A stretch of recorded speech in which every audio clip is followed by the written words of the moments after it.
when we're like deep in a conversation, I'm having such a great time, but is it okay if I touch myself while we do so? And I'm like,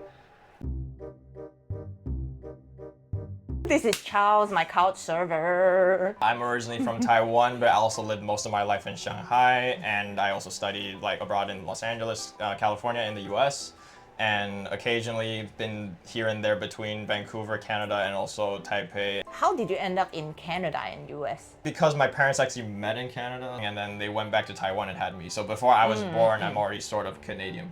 Canada and the U.S. is very close. Canadians will be unhappy. Yes, they will.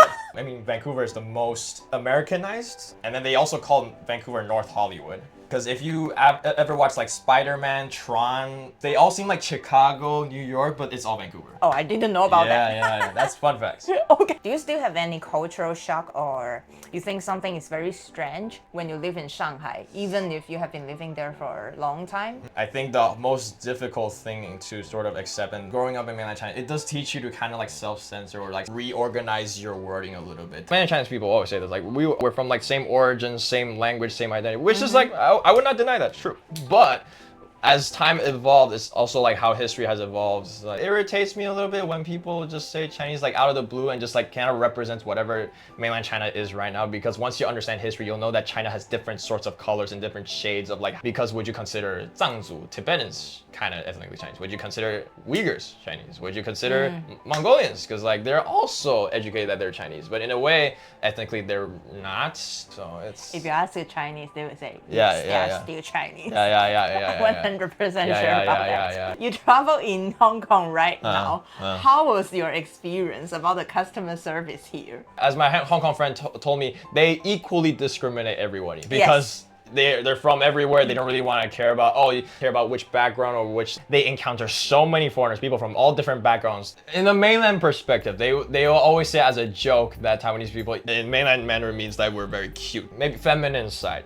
In their perspective. So, but I think in our perspective, like sort of respectful manner, how Taiwanese people function. You know, Chinese male is like, very macho, very buff. Their voice is very thick. You know, 我是中国人, 我是什么. You start to realize that there's a northern southern difference. So like these, and this sort of also kind of reflects a little bit on Hong Kong and Taiwan. People I met in Guangdong, in Shenzhen, Guangzhou, in Xiamen, in other parts of Fujian, and even maybe some parts of Shanghai, Zhejiang.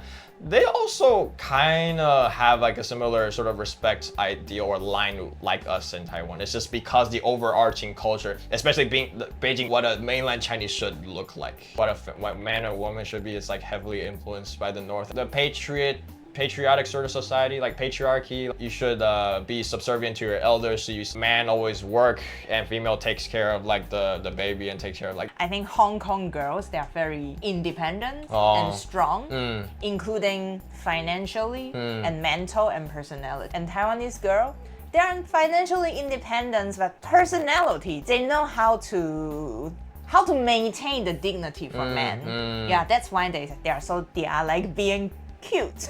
And then Chinese girl, I don't know. I think it's probably in between, but it's very hard for them for being cute because of their accent.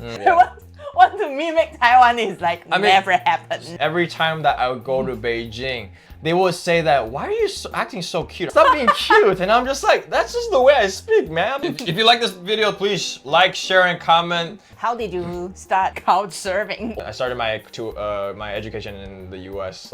for university, and I met a dude that told me, I think your sort of outlook on life and the way that you'd like to meet people and you're so sociable, you're very suitable for couchsurfing. And then once I started like traveling more and actually understand how couchsurfing works, I just immediately got hooked. I can actually learn more from a lot of local people from like everywhere around the planet. So you also have to be a little bit cautious because online you also might encounter some people that are not having the couchsurfing spirit. So like communication is also, in my opinion, very important. For some people that like have like some high standards of living, like maybe like every night that like they don't like to be social, it's very hard for them to connect. It would be kind of difficult for you to do couchsurfing. You stay at someone's place for free, but actually it's not really free. Yeah, I think most couchsurfing people are more or less I don't want to say extrovert, but more of an E-personality, which like they like to network with people, they like to like understand different cultures. I think most people on couchsurfing are also just naturally curious. So that also is a very good motivation, even though it seems free, there is some stuff that you sort of have to contribute. In my mind, you contribute knowledge and you contribute a conversation. Do you have any experiences in couchsurfing that is very Yeah, okay, I see where this is shocking? My weirdest experience on Couchsurfing, it was just a hangout session. I was talking to this man and he was very interested in Asian culture. Like he knows a lot about East Asia. And then I've also visited a lot of cities in Latin America, in South America. Like, yeah, we have an instant connection in a way that, and then later on he offered like to kind of like drink wine at his place continuously. I'm like, okay, sure, why not? Nothing too weird, but it's just, he had a real request. When we're like deep into conversation, he always reminded me, feel free to say no. But he just told me, I'm having such a great time, Charles, like talking about intellect, but is it okay if I touch myself while we do so? And I'm like, Wait, let me get it right. He said, can he touch himself? yes. While we're talking about culture, yes. Yeah. So. No, this is not why I expected. I thought he would invite you to bed or what. No. I didn't expect like that. No. So you see him Yeah. in front of you? Yeah. No, but how can you keep the No. conversation? This was the interesting part. So we were on a sofa. So he was sitting right next to me, and then we had like a table. He had his blanket on, so like everything was sort of concealed. But you just see like some hand movement down there.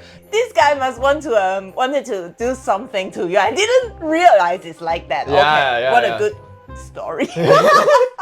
A good instance was like my first experience. Like, very nice family, very nice father. Like took me to go like drinking a little bit. This was like a very Mexican thing to do. Talked about life, talked about different perspectives. That was my fresh experience of couchsurfing. But their house was kind of in a rural area, like maybe bugs at night, and then like cockroaches, and maybe even the temperature. You do appreciate more of your life. You never truly understand how good you have it until like you go to different places and then actually experience like what people live locally. Accents and languages are a key to open like different cultural values. What is the most interesting accent or language you ever heard?